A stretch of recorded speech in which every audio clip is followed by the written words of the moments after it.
You are listening to the Scars and Guitars podcast series and syndicating for the A-List Online. My name's Andrew Mackay-Smith. What follows is a conversation between myself and Ron Winter from the outfit The Red Jumpsuit Apparatus. The reason for the conversation is to promote the band's upcoming tour of Australia. I'll read out some dates. Wednesday the 28th of November, they're playing in Auckland. So that's New Zealand. It's obviously not Australia, but I'll throw that date in there because it is the lone New Zealand date. The next ones are all in Australia. Here we go. Thursday the 29th, they're playing in Brisbane. Friday the 30th of November, they're playing in Melbourne. We're on to December the 1st, they're playing in Newcastle. And they're playing Sydney on the 2nd of December. So let's have a listen to what Ron has to say. Here we go. Hey mate, that sounds a lot better. All right. All right, we're rocking and rolling. Yeah, no drama. So you're obviously very busy, mate. There's obviously a lot going on for you.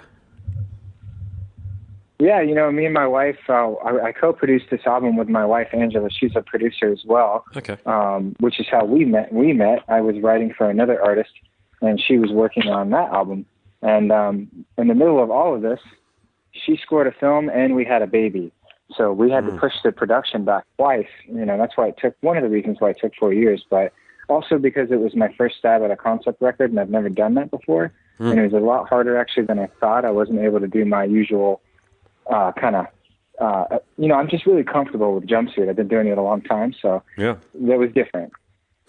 Yeah, I certainly wouldn't call you guys survivors, but you have outlasted a lot of your contemporaries. I think it needs to be said, both in terms of just in terms of quality and also endurance. You just gave me an idea. Maybe we should come out to that song. I'm a survivor from now on. Well, I've got two daughters, right, 5 and 3, and between that bloody song and the other Beyonce or Destiny's Child song, what's the other one called? Say My Name. I just drove over to my mother-in-law's house where I'm conducting this interview now, and we had those two songs on a loop for about half an hour. So believe me, if Beyonce never makes another note of music ever again, mate, I'd be relieved. Well, you know exactly how I feel, but for us, it's all Mickey Mouse Clubhouse, 24/7. Oh gosh, how old's your little one? He just turned 2. Turned 2, yeah. It was. I don't know whether you get in the night garden there in the States. I'm sure it is there, but we went through a phase where my eldest daughter, so she's 5, but when she was up to about 18 months old, she really loved in the night garden, and then she started jumping up to. She actually worked out how to start using YouTube, and. You can't even imagine the possibility of different child-based content there is out there. But the big one that she gets right into is those unpacking things. So like people who unpack Kinder Surprise and LOL dolls and all that sort of stuff. You've got all of that to look forward to, mate. All of it's coming up for you. Oh, man, I have no idea what that is, but I can tell by the fear in your voice that it's going to be a long one. I've got to tell you, I'll share this with you. It's actually a battle with these young ones because they are digital centric, so they're born into an environment which we weren't. Okay, so we were born into an analog environment effectively, you know what I mean, with televisions and VCRs and all that sort of stuff. But they're growing up with screens, no matter where you go to, whether it's the dentist, the doctor, on the trains, even on the buses these days. I think even in taxis in the States, they've got bloody screens. So they're constantly bombarded with digital content, mate. And my eldest daughter in particular, Azra, she's very creative, and I'm just trying to nurture that by getting her away from these bloody screens, mate. But you give in occasionally to stop the tantrums. Yeah, you know what? I understand that, and it's really bizarre that we're talking about this right now. But hey, it happens when it happens. But we've been trying to formulate some kind of a plan how to keep a balance between real and digital, and I think we're doing an okay job so far. But like you said, you can't even get away from it. You go to the dentist, the doctor, they have it everywhere now. So it is going to be kind of tough for all of us parents out there. It is pervasive. So I'll ask you this question with regards to the band. How have you guys, because you guys came out, you guys started and you built a fan base up before social media became a thing. It was around the time that MySpace was really burgeoning. I understand that, but that's very different to the shit that's out there these days. So how have you coped with that transition? Because as far as I can see, you've coped very well with it. You've managed to grow your audience through social media, but you've also been able to stand out from the crowd. So so I'll ask you the question, how have you been able to do it? Well, that is a good question, actually. And I think part of the reason we've been able to do it is because we've been outside of the label system for so long.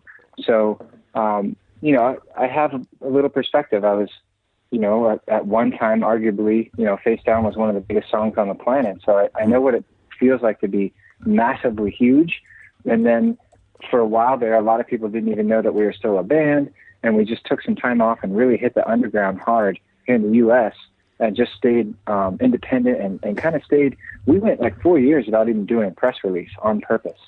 And people used to ask us why, like, what's going on? Like, I see you put a record out, but you didn't even tell anybody you put a record out. We kind of did that on purpose because we got so big so fast, there wasn't anywhere else to go. So I've always said that we're a career band, and it's really nice to, put this album out and have such a great response so far, completely on our own. And, I produced the band mainly, but my wife co-produced this time, and I engineered on the record. And my brother, Randy, he also engineered on the record. Mm-hmm. So I managed the band, and I own the company, and I run all of that. And then my brother, Randy, he runs all the social media. So I split it down the middle because I knew that one person couldn't do it all. You have to have a little bit of separation between the business side and the social media creative side. So Randy, my brother, he's kind of been the genius behind all that. And really what we do is we just try to be completely normal. And labels can't really pull that off. They got too much money to look normal. And we don't have that money. So, we find ourselves posting and liking the same way that other people do, and actually using the app functionality the way it was meant to for a human as opposed to for a corporation. And I think that, and that was all his plan and his idea. And it's brought like a really cool family aspect to the way that we communicate with our fans through our social media outlets. We're a little bit different about it. People learn more about the band. They see the kind of things, goofy stuff too. We don't always just post about the band. And then also, certain awarenesses that we want to raise. We use it for all that. But I really think it's because I compartmentalized it right off the beginning, and I let Randy, I just turned all the reins over to him, and I was like, you know what? I don't understand any of this stuff. I like sitting by a guitar or by a fire playing guitar. So I'll stick to that, and you stick to that, and somehow it's worked out. Yeah, no, and congratulations on being able to work it out for so long, because it looks like you're enjoying. Let's face it, you're still young. You could keep on doing this for as long as you bloody well keep on. You decide that you want to do it for, really, isn't it? So is that your intention? You just want to keep this band going for the foreseeable future? Have you got any other irons in the fire? Yes, thank you for saying that. Sometimes people are surprised when I say that, and they almost think it's arrogant, but it's not. If I'm alive and I want to make another record, I can. Nobody owns me, and that's really great, man. I don't know what else to say about that. We were fortunate. When we got out of our deal, we weren't dropped. Virgin could not honor their end of the contract, so we had a clause that says, if you can't, we honored our end, so if you can't honor your end, we get out. And we kept the name, we kept all, we got to keep everything because we did our end of the deal. And not a lot of bands that, a lot of times when they get dropped their shelves, they can't use the name anymore, or they have to wait a long time before they can put records out. That was not our story. So, I do plan on keeping it going. Why not? Because I don't know. It's one of those things where, like, you can tell somebody this and it sounds kind of dreamy or goofy, but I really do believe that I was born to make music. It's always been the only thing that I've ever been interested in. Yeah. And it's also been the only thing that I'm even half good at. And I know there's a lot of really great people out there who are better than we are. We're aware of that. We hear bands all the time that we think are better than us, but not when it comes to songwriting.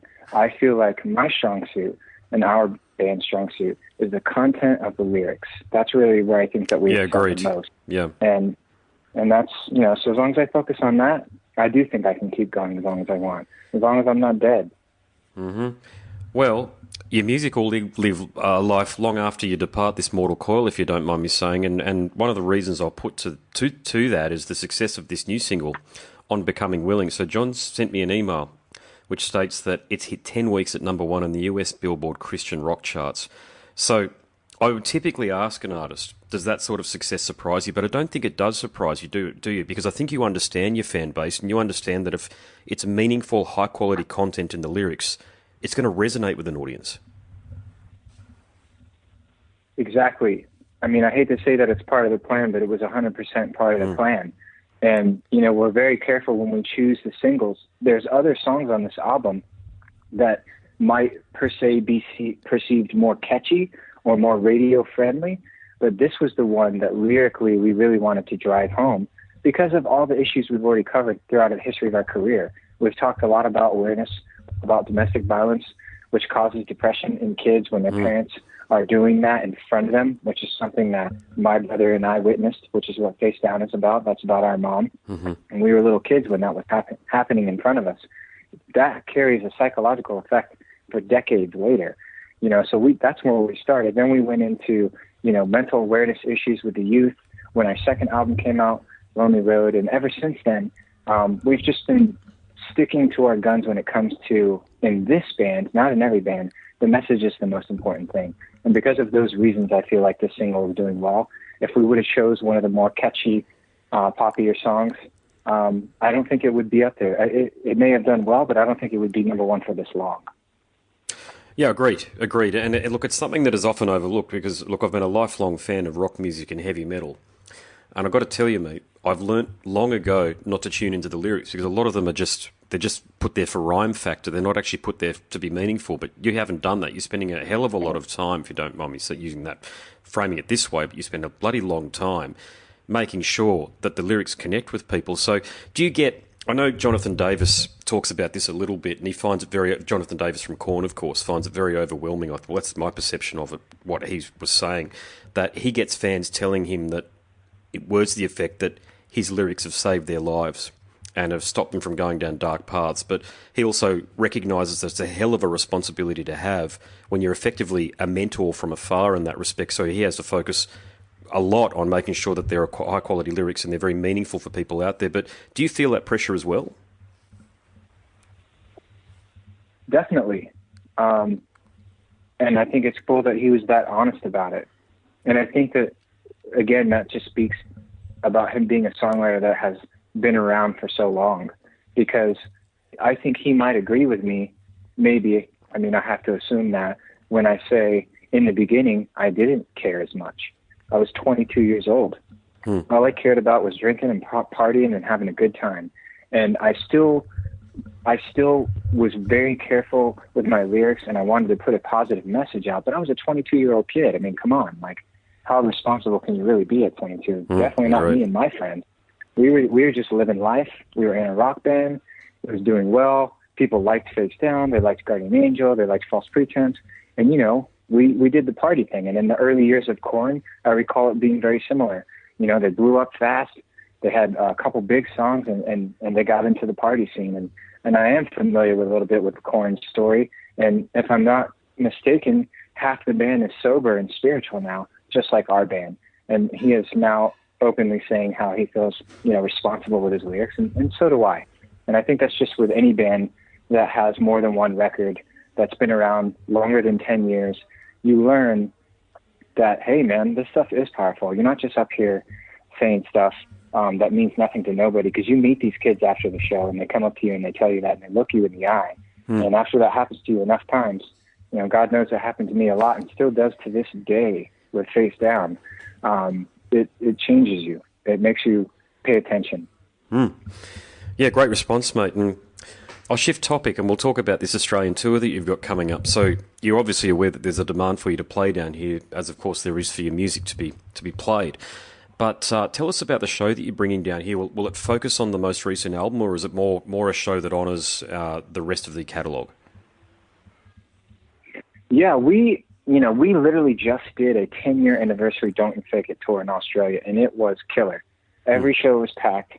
Almost all of them were sold out. One or two of them we had to play 2 nights in a row, which is something we almost never do. A lot of bigger, more famous bands do, but that was new to us, and a very happy thing. But it was different for us. We weren't used to playing the same place twice in a row, and so coming off of that, you got to think like, okay, there's no way you're going to top that. Just be honest with yourself. You already gave them what they wanted to see. So we only picked countries specifically that are having an organic reaction that we can track online. And we have this analytics now. and I don't have to call a manager and ask for it because I manage the band. I don't have to call a label and ask for, access to the logins for this app and that app because I have all of that. So essentially, I'm able to look at all of the hard data. These are actual kids streaming. This isn't, bot play devices that make, an artist look bigger than they really are. This is no bogus YouTube streams. Yeah. This is all real hard data that I'm harvesting. And then when I get that, I take it and I present it to the agent and we say, okay, here's where we're getting played. Here's the real stats. And one of those places was Indonesia, which we just went to 2 weeks ago, and we co-headlined Limp Bizkit, and we crushed it. It was an amazing show. It was just stellar. And then that was one of the places, and one of the other places where every single song on this record, consistently, the third highest is Australia. So because of that, we figured, hey, we're gonna go over there. We're going to call it the Awakening Tour, but everybody knows, because in the history of this band, we have never played an album from the beginning to the end until the 10-year anniversary tour. Yep. We'd never done that before. That was a new thing for us. And it was kind of weird. We were all talking about it, because, we're sitting up there, we had 3 hits with Virgin, but we've had 7 number ones after leaving Virgin. So only 3 of those songs are on Don't You Fake It. So we were used to being able to pull out some of these other big songs on our set list. But we were happy and surprised that just happens to be one of those albums where everybody liked every single song. So basically, what we're bringing in, I know that's a really long explanation, but it's a complicated question. Yeah. So it's a great response. So basically what we're doing now is we are going to the countries that we can see online are streaming the new music. Then we're playing the 4 most popular songs that we can also see online. We're just using the data and giving them what they want. And after that, we're blasting them with all the hits, all 10 of them right down the line. Mate, I'll leave it there. You're a smart fella, actually. One of the smartest guys I've spoken to, because you really know how to articulate your thoughts, and you've got a handle on the business side of things. And with the greatest of respect, I've done well over, I think I'm up to almost 350 interviews at this point, but it's rare to hear somebody who's got a real handle on the business side of things and understands where their fans are. You're not reliant on all of these external factors. Your locus of control is internal. You've got all of the analytics. You've got all of the data there. So you're going to be around for a long time because, yes, you're writing great music, but also, very importantly, you've really got a handle on the business side of things. So congratulations for that. Thank you. And I learned by making a lot of mistakes first, like all the greats, Don't we I all? was not always good at this. But, I crawled and then I walked and now I'm running and it feels good. All right, mate. Well, congratulations again. Thank you so much for the conversation and all the best on your career and also the tour down here very soon. Thank you. And congratulations on being a dad. And I know my wife did say something about watching somebody open a box online. And I thought she was joking. Check it out. But now hearing you saying it, I guess this is really a thing. People just watch people open boxes. It's incredible, and it's not just kids either, mate. It's adults watching things like drones being unboxed and things like that. The other big one is shoes. Check it out. People watch people unboxing pairs of shoes because these days Nike and Reebok and Puma and all the other brands, they put all these extra goodies in the box, in the shoe box, like stickers and tags and all sorts of other things, mate. Yeah, so it's a real rabbit warren to go down, and some of it's quite. I feel like as though people have got too much time on their hands, and you and I'll speak for you here too. We don't have a lot of time on our hands. We're very busy, so we're not going to go and post a video of us unboxing our shopping or bloody our Nikes out of a shoebox, So I don't know where they get all their time from, but oh well, it's 2018, peak 2018. It's how it is. Wow. Well, I'll tell you what. I thought it was a joke. Now I'm convinced it's real, and I think I'm going to have to check it out. So thanks for the heads up. No worries, brother. All right, well, very nice talking to you. Congratulations again, and thanks so much. You too, and thank you for being patient. I'm sorry it took me a minute, but thank you, and have a great day. I appreciate it. No dramas at all, mate. No worries. Okay, thanks very much. Cheers. Okay. Bye. Thank you. Bye-bye. You have been listening to the Scars and Guitars podcast series and syndicating for the A-List Online. My name's Andrew Mackay-Smith, and that was a conversation between myself and Ron Winter from the outfit, the Red Jumpsuit Apparatus. Thank you so much for listening.